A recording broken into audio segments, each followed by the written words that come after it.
I gotta pick up another gun. I can't do it with just this. Вон он, блядь! Ебашь его! That's Sturman!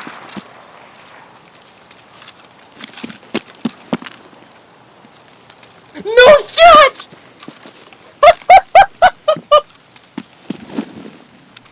No way!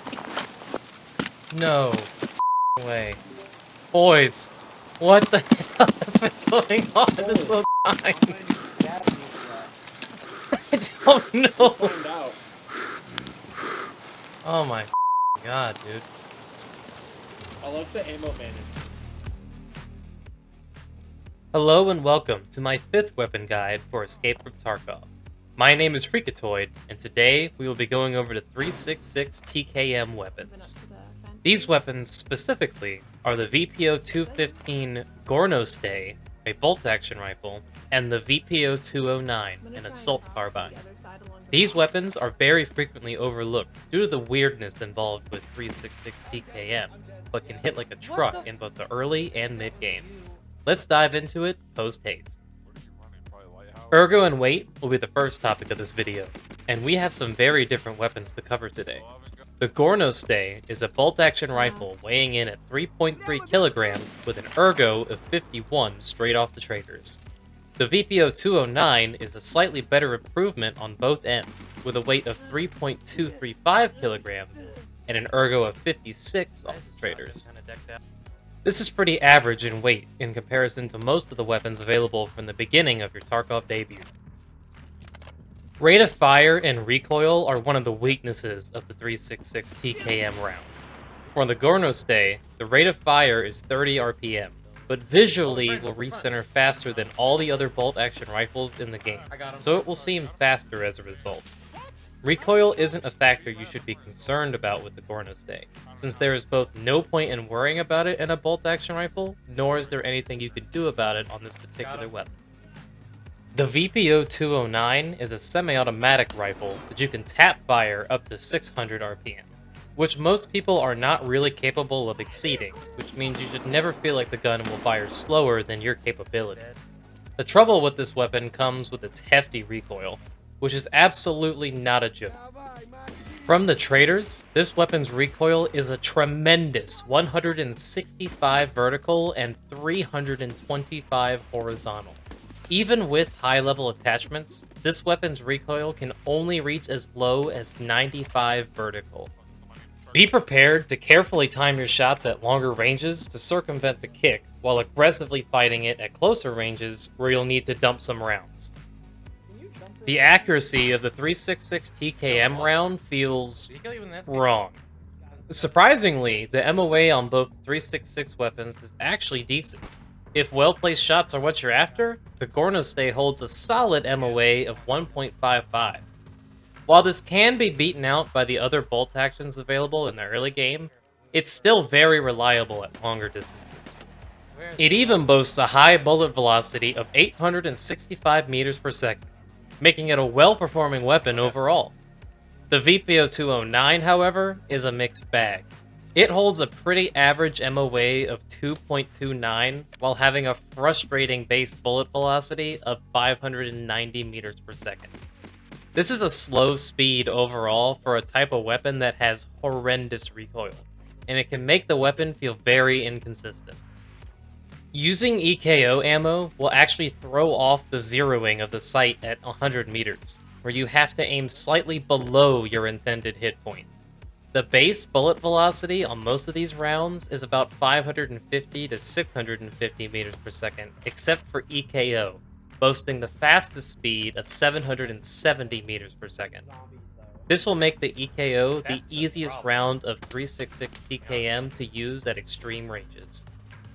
One convenient trait of the 366 weapons is their availability. The guns are very cheap, and the ammo is even cheaper. Getska, FMJ, and EKO are all under 70 rubles a bullet. The Gorno-Stay and the VPO-209 are both unlocked immediately after unlocking Jaeger by completing the Introduction quest. Skier will actually sell you the VPO 209 at loyalty level 1 for a cheaper price than Jaeger will. Just be careful not to confuse it with the VPO 136, which is quite similar in appearance but uses the 7.62 by 39mm round. The last thing you want is to have an incompatible ammo and only realize it in raid.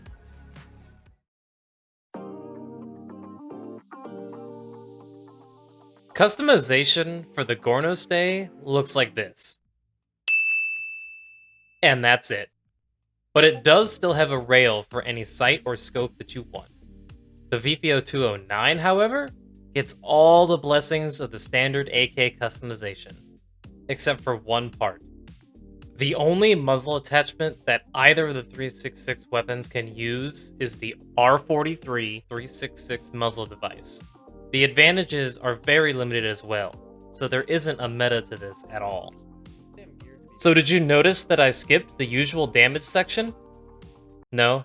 Oh, well I did. When it comes to the 366 round in the early game, you have your choice between Getska, FMJ, and EKO. Getska is a scary round to be shot with. Armor will soak this round up no problem, but with a colossal 110 flesh damage, even at some serious range drop-off, all limbs will be destroyed in one shot with enough leftover damage to spread some pretty significant pain around. EKO is the most accurate round out of the bunch, boasting reduced recoil, the fastest bullet velocity for longer ranges, and having the greatest ability to pierce armor of the three.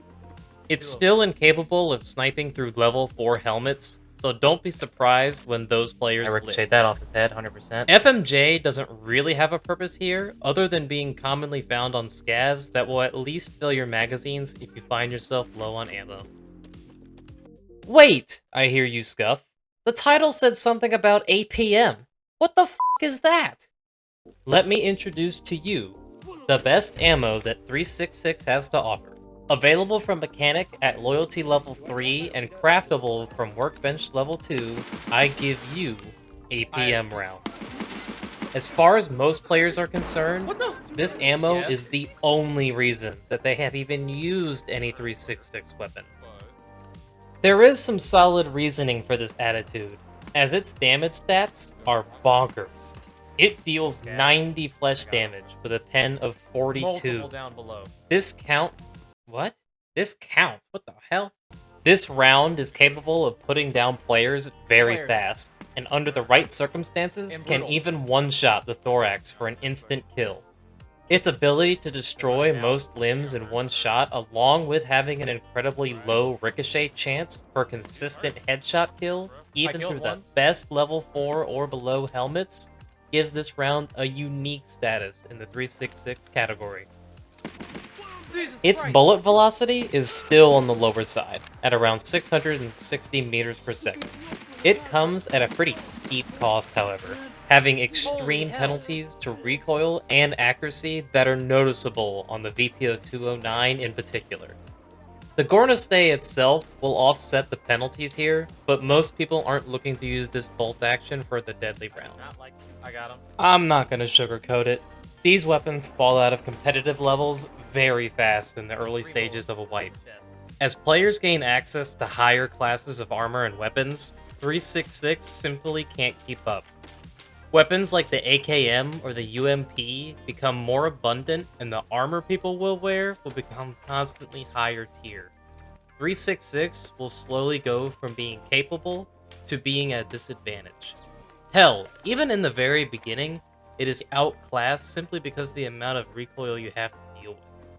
The suppressor is really the only thing that will keep this weapon relevant due to how easy it is to get your hands on it, but it is certainly not impossible to find suppressors for other weapons, nor is it completely necessary at that stage of the game.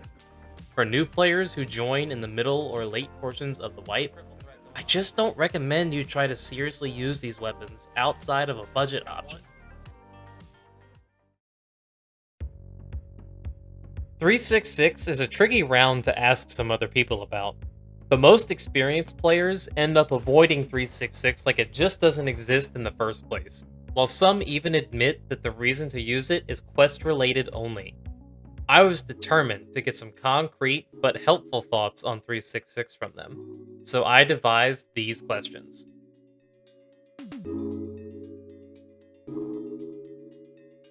First thing I would recommend is running the semi-auto AK, because then at least you have access to 30-round mags and semi-auto fire versus 4-round mags and bolt action rate of fire with the Gore Nasty. Second thing, your aim needs to be on point. You need to be getting chest and above shots. You need to be landing shots chest and above, preferably neck and above, because anything at level 4 or above armor-wise, you're basically pissing in the wind. That's what I would say. Favor the AK over the bolty. It opens the door to more favorable circumstances and heads up, gunfights. And make sure you're hitting your shots neck and above. Oh, dude. Well, be aware that all the guns that use 336 TKM are single shot. Honestly, dude, the whole thing about 336 is all of the guns that use it suck. There's no full auto option. So with that said, you have to play properly. You can't really, it's not the best gun to push with. 366 TKM, shoot legs, shoot unarmored spots. Honestly, try to leg a person and then shoot them in the face. With the armor hitboxes coming next wipe, 366 TKM will be very nice. So, but 366 TKM, it's going to be a decent early wipe, but yeah, I'm right behind that. Shoot unarmored spots. I would say probably don't use it. Honestly, yeah, I would say don't use it. That would be my advice for that. Does APM make a difference? 1000%. APM is a game changer. And the fact that you gain access to APM at, I think it's level 2 traders, maybe level 3, I can't remember. But APM is a game changer in the 366 caliber. I mean, there's no getting around it. It takes away the need for you to hit headshots every time. It gives you the ability to fight at range. Not crazy range, but range. But yeah, I think APM is the game changer for 366. What do you mean? Okay, hold on. Let me back up. 336. Okay, this is how bad 336 is. Whenever you were first talking about 336, I was assuming that you were only talking about the APM ammo.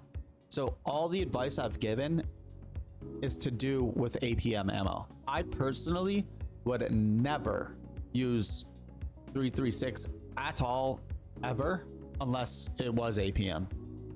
And then even then, APM has its limitations because you can only use it with very bad statistic weapons. Even with max traders, like the VPO, you can meta the VPO and it's still kind of the recoil is very bad. You're better off just spending the money on a SR25 or something. AP makes a big difference. APM, you're talking about being able to one tap level 4. This right here. APM, you can one tap my thorax. So you're talking about APM is a huge difference for a weapon. For that weapon, to be fair. Does AP make much of a difference for 336? AP is the best ammo you can get for 366. I would say if you're gonna run 366, make sure it's AP. And if you have the fleet, you should be able to buy it. You should be able to. This time around, I will not be comparing these weapons to each other. Instead, I'll discuss their overall pros and cons.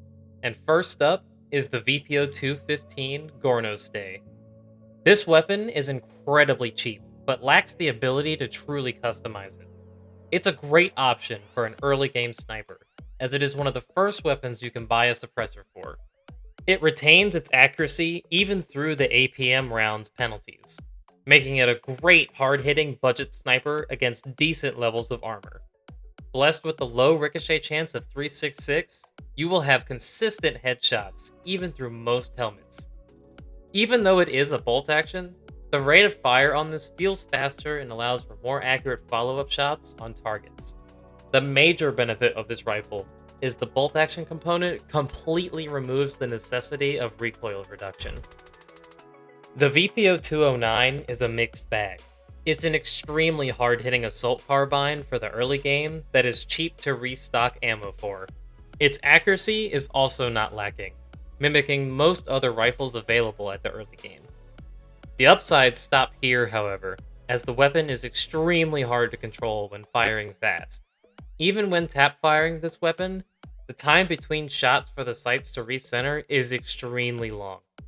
366 fired out of this weapon also seems to be very inconsistent, as the slower bullet velocity can screw with you when you're trying to engage at longer distances.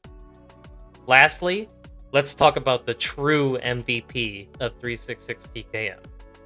The APM round is a monster, dealing high damage, high armor piercing potential, and a minimal ricochet chance adds up to the perfect head tapping bullet. The downsides are steep, however, having extreme recoil and accuracy penalties, along with having a weak bullet velocity, which will give you some trouble at longer ranges. The 366 TKM cartridge is a game of trade-offs. Massive power for massive recoil. Extremely cheap, but extremely limited. And while the best type of 366 is a deadly round, the weapons that can utilize it have their own problems to deal with. I hope you enjoyed the video, and perhaps learned something new. Be sure to subscribe.